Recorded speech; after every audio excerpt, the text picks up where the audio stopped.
Na aula passada a gente falou dessa história do rockabilly, o nascimento do rock, a juventude como protagonista pela primeira vez de alguma coisa mais importante, né? Os jovens sendo encarados. Eu li, inclusive, hoje uma coisa interessante, o Salinger teve um relacionamento com uma menina de 14 anos. E isso foi revelado agora no documentário que vai estrear no ano que vem, que chama... Nos anos 50. Ele já tinha 31. E ela conta tal como é que foi e tal, e ela conta que pela primeira vez um adulto quis saber a minha opinião sobre alguma coisa. Que é basicamente aquilo que eu tinha dito para vocês. Naquele tempo, o adolescente era de fato uma passagem para alguma coisa e que não tinha muita importância. Ou você era bem pequenininho e aí você tinha a importância de ser criança e o futuro pela frente, ou você já era adulto, ou então mais velho. Né? Os velhos mandavam no mundo também, tinha aquela história toda de que o mundo destruído pela Segunda Guerra Mundial é entregue para uma grande massa de jovens que vão nascendo ao longo da década, porque é o famoso baby boom, porque nascem muitas pessoas, né? Já dos anos 40 para cá, e esses são os adolescentes que vão encarar o rock and roll e tomar o rock and roll para si, como uma força muito importante. Então, a princípio, o rock and roll era uma coisa voltada para o adolescente, com uma linguagem simples, um ritmo simples e bastante selvagem. Menos ou mais selvagem. Então, tem as gradações de selvageria do rock no começo, nos anos 50. Até que o Elvis aparece. O Elvis, essa junção da música negra, do blues, do rhythm and blues, com a música branca, o country, mas o country mais um pouco mais irritadiço, aquele Hank Williams que eu falei para vocês, que são letras um pouco mais duras, fortes. Essa junção encontra seu momento ideal na figura do Elvis Presley, porque o Elvis ele dançava como um negro, cantava como um negro e também cantava como um branco. Ele tinha um quê, uma mistura dessas duas coisas, tinha uma boa aparência. Isso foi importante para, de alguma forma, ele catalisa esses dois movimentos e vira um símbolo. Então, depois do Frank Sinatra, nos anos 30, dos anos 40, que teve o primeiro grande apelo para as multidões, para as garotas, as baby soccers, depois disso, a primeira figura a fazer sucesso de multidão é o Elvis. Aí eu li aquele texto para vocês de que do Elvis de sapato furado, lembra? Que é o momento de transição, quando ele vai virar o grande ídolo em 56, ele tem esse momento que ele passa pela cidade natal dele, Memphis, faz esse show, e aí essa pessoa que era de uma das bandas vai ver esse show e fica impressionada com o fato dele estar causando uma tremenda reação na irmã dele, que está do lado dele, e nas outras meninas que estão ali perto, já tendo ataques histéricos por conta daquele cara que está ali em cima. E ele, enquanto menino de 10 anos, está olhando para o Elvis falando, pô, esse cara é legal. E ele olha para o sapato dele e quando ele se vira, o sapato está meio furado. E ele pensa assim, talvez seja, né? Provavelmente vai ser o último sapato furado do Elvis, porque a partir daí ele vira um sucesso. No entanto, o Elvis vai para a Alemanha para servir o exército. Isso causa um certo vazio nesse momento. O que está acontecendo na cultura americana paralelo a isso? Acontece isso aqui. Ó.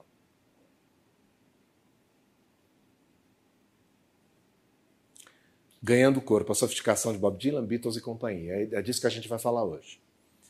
Esse cara é o Bob Dylan. Robert Alan Zimmerman. Deixa eu escrever o nome dele aqui. De ascendência judaica, né? Como Lou Reed, por sinal, né? Lembra que é interessante isso, né? Robert Allen. O Zimmerman é com 2 M's. Espero que esteja certo, assim, ó. Zimmerman.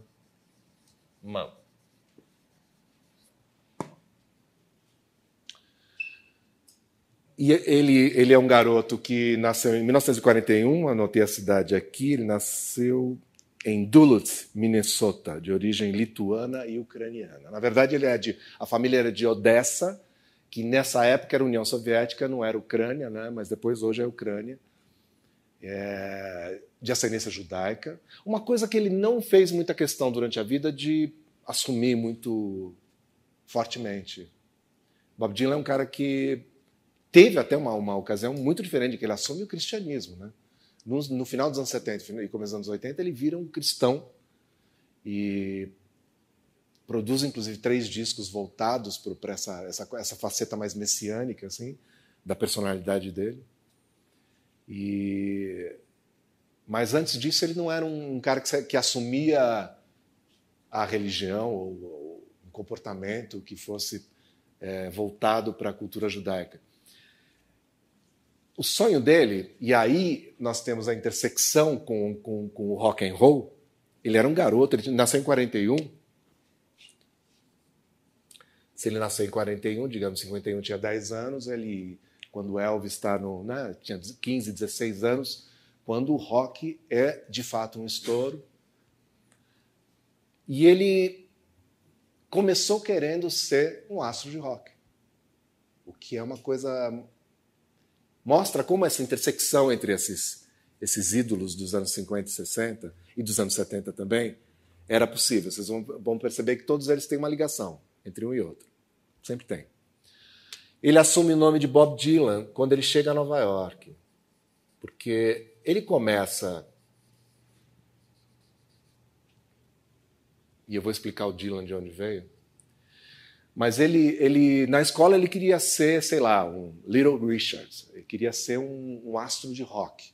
Porque era isso que dizia diretamente às meninas, é isso que dizia diretamente aos colegas dele. Os meninos nessa época queriam tocar guitarra já. Quer dizer, começa a ser uma coisa muito... Ou um violão, uma coisa importante para eles, como afirmação.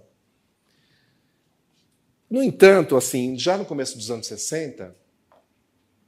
Ele diz uma coisa que eu anotei aqui em relação ao rock and roll, que ele tanto gostava e com o qual ele começou a se relacionar muito cedo e queria ser músico de rock, etc. Ele diz uma coisa em relação ao rock and roll que faz com que ele vire para o lado que ele julgava mais sério, que é o da música folk. Ele diz assim: as músicas do rock and roll não eram sérias ou não refletiam a vida de um jeito realista. Então ele encarou o rock como uma coisa... cresceu e começou a achar que, aí com 19, 20 anos, ele começou a achar que o rock não era suficientemente sério para ele. Vai morder a língua depois, evidentemente. Mas ele começa a achar que ele quer outra coisa. Então, o que havia de uma forma bem menos estrondosa do que o rock, como cena nos Estados Unidos nesse período? O folk. O folk, de fato, é um tipo de manifestação da cultura americana bem mais sério. Ele está muito ligado às manifestações sociais, está muito ligado aos movimentos de trabalhadores naquele período.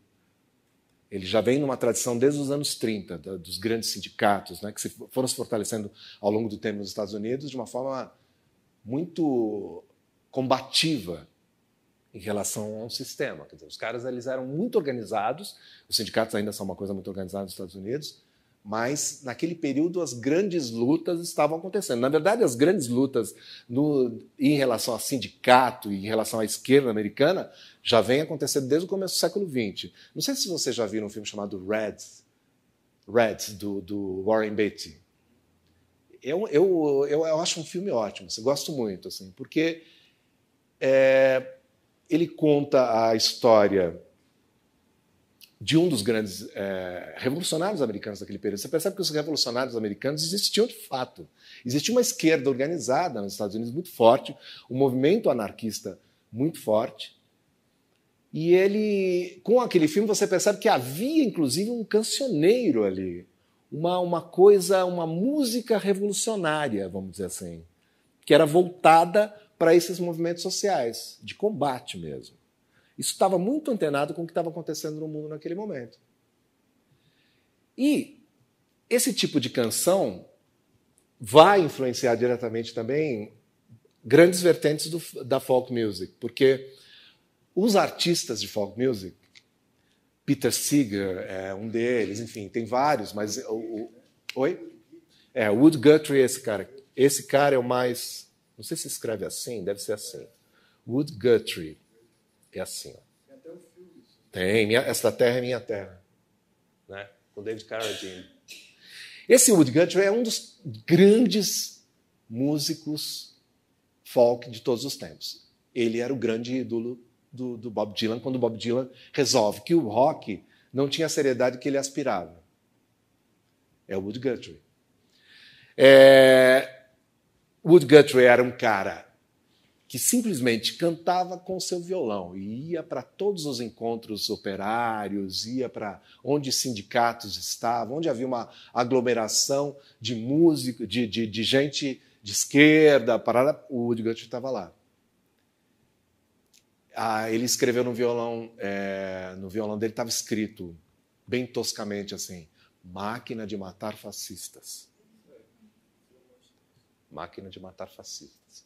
Ele era um cara muito interessante, assim, e o canto dele, o jeito dele cantar e o jeito dele tocar vão ser influências muito grandes. Pô, devia ter colocado isso, eu não lembro de ter colocado. Na próxima semana eu vou trazer uma imagem do Guthrie, que ele é importante. Ele é uma influência muito forte para o Bob Dylan, tudo bem? O Bob Dylan tem uma coisa interessante que quando o Woody Guthrie teve uma doença horrorosa, cujo nome eu não vou me lembrar, mas que é uma doença muito rara, a principal característica dela é uma degeneração total do organismo, assim, a pessoa desmonta, amolece, uma coisa brutal, uma doença rara. Ele está no hospital. E o Bob Dylan vai visitá-lo. Ele começa a visitá-lo, ele vai visitar ele em casa, ele vai lá com a roupa do corpo, porque ele vai para Nova York meio com essa função. Preciso conhecer o Woody Guthrie, que ainda estava vivo em Nova York, no começo dos anos 60. A partir disso, ele vai visitá-lo no hospital, etc. E esse é um dos grandes encontros míticos da música, é o encontro entre o Bob Dylan e o Woody Guthrie, sabe? Porque dá a impressão que há ali uma passagem de bastão. Porque o Guthrie reconhece no Bob Dylan algum tipo de sucessor. Olha, o Dylan era uma criança. Ele tinha 20 anos, né? 19, 20 anos. Nessa imagem ele tinha 20 anos. Ele passa a ser aquele menestrel típico dos tempos de folk em Nova York, Manhattan. Os caras cantavam... Tinha um café muito famoso que era esse aqui, Gaslight Café, no Village, em que os caras se apresentavam. Qual era o esquema? O cara ia lá, tocava um pouco em troco de comida, umas gorjetas e cantava. Cantava com seu violão e cantava. Havia isso que é interessante, um conjunto, um repertório de músicas. Não está dando para ler, é isso? Está meio ruim, né? Vamos ver se melhora. Espero que você apague também, né? Não, acho que não vai melhorar porque não está escrevendo. Deixa assim mesmo. Está dando para ver alguma? Está dando para ver, né? Então tudo bem. Eles cantavam com um violãozinho e canções que eram de um repertório mesmo, folk americano, canções que vinham do século XIX, muitas delas. Eram canções um pouco mais longas e canções muito próximas da fala também, muito compridas, com versos compridos. E muito inteligentes, muito bem arquitetadas. Em geral, contavam histórias de velhos pioneiros do século XIX, histórias relacionadas com a Guerra Civil Americana, que é um movimento ali... No século XIX, a Guerra Civil é a grande divisão, né, e também essa união da nação americana acontece a partir dessa grande divisão, que é a Guerra Civil Americana. Daí vieram grandes lendas e muitas canções, muita poesia. Esse espírito, esse caldo é que os músicos folk utilizavam quando eles iam cantar. E também tinham composições próprias, muitos deles, que também ficavam famosas e eram cantadas pelos outros, etc. Nesse ambiente é que o Dylan entra. Do nada. O Dylan tem uma coisa muito interessante na personalidade dele. Se você ler a biografia dele, tem uma biografia que eu trouxe aqui, essa daqui. Ele tem uma autobiografia Mas esse aqui, do Howard Sounds, Dylan, a biografia, mostra como o Bob Dylan tem uma coisa de esponja, sabe?